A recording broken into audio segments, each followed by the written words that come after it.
सम्मानित साथियों, नमो बुद्धाय, जय भीम। हमेशा की भांति एक बार पुनः हम लेकर आ गए हैं डॉक्टर अंबेडकर संदेश। डॉक्टर अंबेडकर संदेश नियमित तौर पर आपको मिल रहा है आवाज का ऑफिशियल यूट्यूब चैनल पर, जो कि आपने सब्सक्राइब जरूर कर लिया होगा, ऐसा मुझे पूरा भरोसा है। सम्मानित साथियों, नियमित तौर पर हम जो बाबा साहब का स्पीच लाते हैं आप तक, वो लाते हैं बाबा साहब डॉक्टर अंबेडकर संपूर्ण वाङ्मय से। जो आज का बाबा साहब का भाषण हम आपके समक्ष प्रस्तुत करने जा रहे हैं, वो बहुत ही क्रांतिकारी भाषण है और समाज में एक जन जागरण के लिए बहुत ही उपयोगी साबित हो सकता है।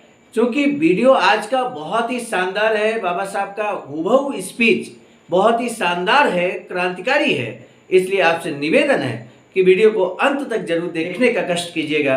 तो आप इसी निवेदन के साथ हम शुरू करेंगे आज का डॉक्टर अंबेडकर संदेश।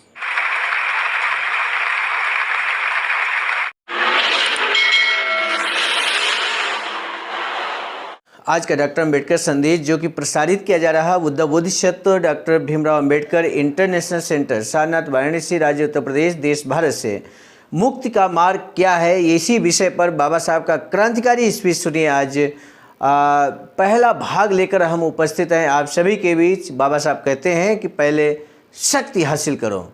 बाबा साहब डॉक्टर अंबेडकर संपूर्ण वाङ्मय खंड 37 पृष्ठ संख्या 159 का ये शानदार स्पीच हम आप सभी तक पहुंचाने की कोशिश कर रहे हैं।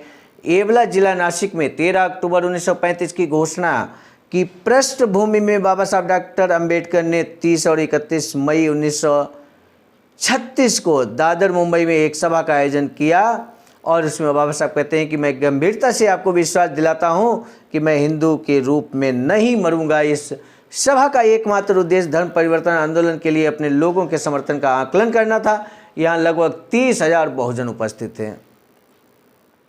अब आपको इस प्रश्न पर सोचना आवश्यक है कि क्या इस संघर्ष में अस्तित्व में बने रहने के लिए आप सक्षम हैं। 3 तरह की शक्तियों से आदमी परिचित है: आदमी की ताकत, धन, बौद्धिक शक्ति। बाबा साहब कहते हैं इनमें से कौन सी ताकत आपके पास है। जहाँ तक आदमी की ताकत का प्रश्न है, ये साफ है कि आप अल्पसंख्यक हैं। बम्बई प्रेसिडेंसी में बहुजन अछूत कुल जनसंख्या का केवल 8वां हिस्सा है और वे भी असंगठित हैं।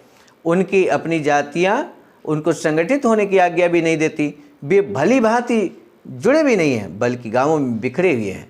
इन्हीं कारणों से ये अल्पसंख्यक बहुजन अछूत संघर्ष में नंबर जुटा पाने में असमर्थ हैं, इसलिए और कमज़ोर पड़ते हैं। वित्तीय शक्ति भी इसी तरह की है। यह एक अविवादित तथ्य है कि कम से कम कुछ आदमियों की ताकत तो है, लेकिन आपके पास वित्तीय ताकत बिल्कुल नहीं है। आपके पास न व्यापार है, न ही काम है, न ही नौकरी है और न ही ज़मीन है। उच्च जाति के लोगों द्वारा रोटी के टुकड़े बाहर फेंक दिए जाते हैं, उसी से आप जीवित रहते हैं। आपके पास न खाना है, न ही कपड़े हैं। आपके पास क्या वित्तीय शक्ति है? अगर आपके साथ अन्याय होता है तो आप समस्या समाधान के लिए सक्षम नहीं हैं कि आप सुधार के लिए अदालत जा सकें।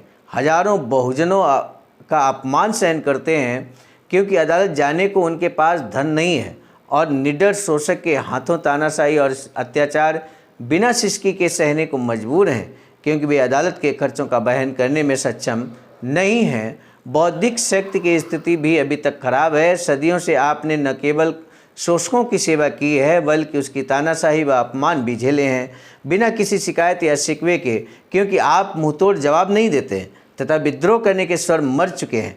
आप में आत्मविश्वास, उत्साह और अभिलाषा लुप्त हो चुकी है। इस सब ने आपको लाचार, उत्साहहीन तथा धीमा बना दिया है। सभी तरफ अपराजय तथा निराशावादी वातावरण बना हुआ है। आपको दिमाग, छोटे से विचार तक जिससे आप कुछ कर पाएँ, ऐसे विचार पैदा होने ही नहीं देता। आपसे अनुरोध है कि समाज के सर्वांगीण उन्नति के लिए बाबा साहब का यहाँ पर जो प्रथम भाग है वो स्पीच यहाँ पे समाप्त होता है, लेकिन अगला स्पीच हम जल्द ही लेकर आप सभी के बीच आएंगे।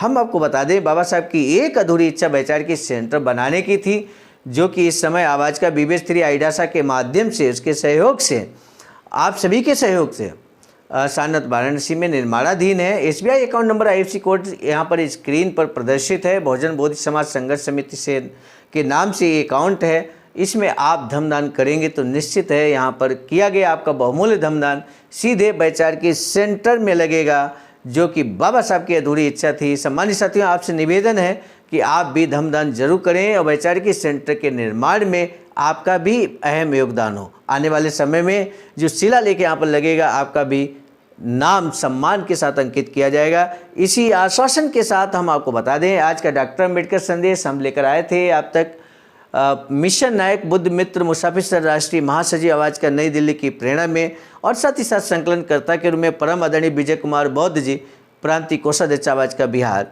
प्रस्तुतकर्ता के रूप में मैं स्वयं सर्वजीत आर्य, राष्ट्रीय कोषाध्यक्ष आवाज़ का नई दिल्ली। आज का डॉक्टर अम्बेडकर संदेश कैसा लगा ये जरूर बताइएगा कमेंट बॉक्स में जाकर। पुनः मिलेंगे नए डॉक्टर अम्बेडकर संदेश के साथ, तब तक के लिए आप सभी को सादर नमो बुद्धाय, जय भीम।